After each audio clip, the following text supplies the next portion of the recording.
দর্শক, এ পর্যায়ে বাজার দরের খবর জানবো। বাগেরহাট থেকে যুক্ত হচ্ছেন সহকর্মী আরিফুল ইসলাম।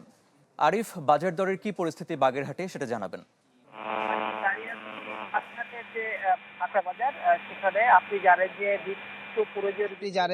নিত্য প্রয়োজনীয় যেসব জিনিস রয়েছে সেসবের বিষয় নিয়ে কিন্তু সাধারণ ক্রেতা বিক্রেতার ভিতর কিন্তু সবসময় একটা নাভিশ্বাস হয়ে দাঁড়ায়।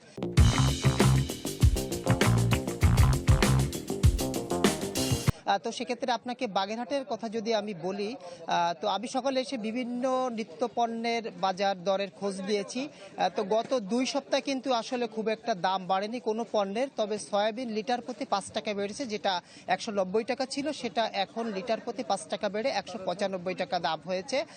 এবং অন্যান্য যেসব জিনিস সেগুলোর দাম স্থিতিশীল রয়েছে, চাউলের দামও বাড়ে নাই।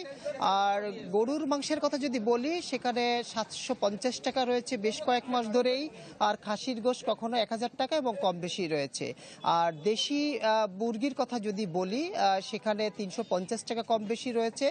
তবে পোলট্রিটার দাম একটু ক্রেতাদের কাছে বেশি রয়েছে, 180 টাকা বা 90 টাকা কম বেশি।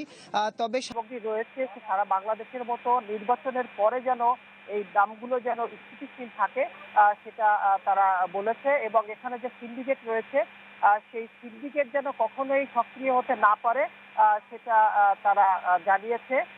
তবে তবে এখানের যেসব ব্যবসায়ীরা রয়েছে, সেসব ব্যবসায়ীরা যেটা বলছেন, যে আসলে কখনো কখনো চড়া দামে চড়া দামে যে ধন্যবাদ আরিফ। বাগেরহাট থেকে যুক্ত ছিলেন সহকর্মী আরিফুল ইসলাম।